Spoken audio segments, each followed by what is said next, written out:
کربلا وہی پہنچا جس نے اپنا پورا وجود حسین ابن علی کو دے دیا, وہی پہنچا.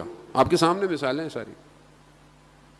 امام گزرے, امام نے کہا, وہ شخص نے کہا مولا وہ پانی جو ہے وہ کنویں کا وہ کڑوا ہے اور یہ ہے وہ, امام نے لعاب دہن سے اس کو میٹھا کر دیا.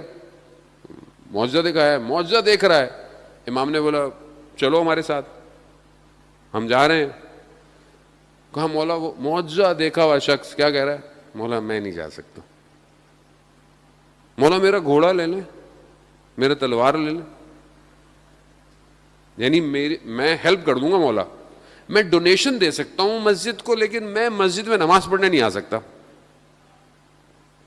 میں ڈونیشن دے دوں گا آپ کو, آپ کر لیں. بھائی اپنا کردار بھی تو ادا کرنا ہے, ڈونیشن سے تھوڑی کام چلتا ہے خالی. خود بھی تو آئیں, خود ڈیوٹی ذمہ داری کون سنبھالے گا؟ نہیں. اور دو چار کو ذمہ داری ڈال دی اور کام نہیں چلا تو سب سے زیادہ بولنا بھی انہوں نے ہی ہے, ہم تو اتنا پیسہ دیا دیکھو کیا کیا. بھائی خود ذمہ داری بھی ادا کرنی ہے.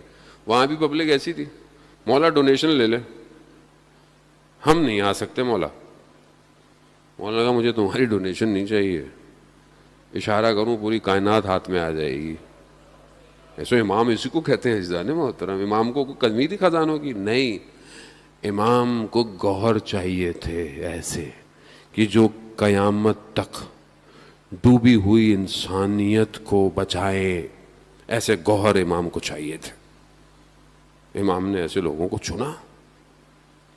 سعید جو بیٹھا ہوا کاروان سے کاروان ساتھ ساتھ مکہ سے چلتا آیا چلتا آیا چلتا آیا, ادھر خیمے امام کے ادھر خیمہ اس کا, کھانا کھا رہا ہے, لقمہ ہاتھ میں ہے. آواز دی, کہا کون ہے؟ کہا حسین ابن علی کا قاصد آیا ہے. وہیں رک گیا. کہا اسی دن کا ڈر تھا جو میں سوچتا تھا. زوجہ نے پوچھا کیا ہوا؟ کہا اگر امام نے بلا لیا تو میں منع نہیں کر پاؤں گا. کہا تو اس سے بہترین کو بات ہی نہیں ہے. گیا واپس. ذیشان حیدر جوادی رضوان اللہ تعالیٰ علیہ پڑھا کرتے تھے کہ سعید کے قدم قاصد امام کے قدموں پہ کچھ دیر پڑے, سعید کی تقدیر بدل گئی. تقدیر بدل گئی. آیا, اس نے سب کو بولا تم جاؤ, سب کو حساب کتاب ختم کیا, اپنی زوجہ کو بھی بھیج دیا, سب کو بھیج دیا, کہا تم لوگ جاؤ. یہ داستان صرف اس لیے نہیں ہے کہ آپ کو تاریخی بات بتائیں اور آپ سنیں گھر چلے جائیں. نہیں عزیزان محترم, یہ اس لیے ہے کہ میں کہاں کھڑا ہوں کربلا میں. ان جیسا تو کوئی نہیں ہو سکتا, وہ تو امام خود بتا گیا کہ میرے اصحاب جیسا کوئی نہیں ہو سکتا. مگر پھر بھی بہرحال جو ہے وہ ان کے قدموں پہ تو چلا جا سکتا ہے نا. آج ہمارے لیے سب سے زیادہ امپورٹنٹ کیا ہے؟ ہماری اپنی زندگی, ہماری جاب, ہمارا ڈیزگنیشن, ہماری اولاد, ہمارا گھر.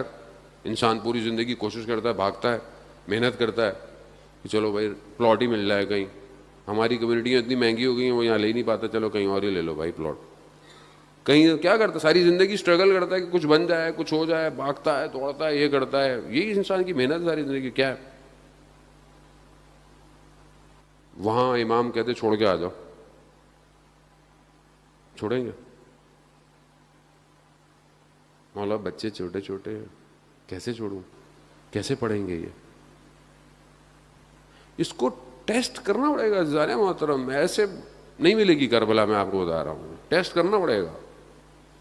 اپنے بچے کو دیکھیں اور دیکھتے رہیں اور سوچیں کہ یہ شہید ہوگا تو کیا ہوگا, یہ شہید ہوگا تو میں کیسے کھڑا ہوں گا, کیا میں اس کو دے سکتا ہوں شہادت کے لیے کہ نہیں دے سکتا. اب آسان نہیں ہے جگر کا ٹکڑا دینا, آسان نہیں ہے. کہنا بہت آسان ہے, میں بھی بہت آرام سے ممبر پہ بات کر لیتا ہوں. یہ تو جب امتحان آئے گا تو پتہ چلے گا کہ واقعاً اگر یہ اپنی اولاد دینی پڑ گئی, دوں گا میں اولاد. امام کی آواز آ جائے ابھی اپنی اولاد کو بھیج دو, آسان ہے؟ نہیں. کربلا وجود مانگتی ہے, وجود. سپرد کرو اپنے آپ کو. جب سپرد کر دیا, پھر رات کو 3 دفعہ شمع بجھ بھی گئی تو بھی کہنے والوں نے یہی کہا کہ 70 دفعہ مارا جائے اور پھر 70 دفعہ زندہ کیا جائے. ماں درختوں کا یا حسین، آپ کو نہیں چھوڑیں گے۔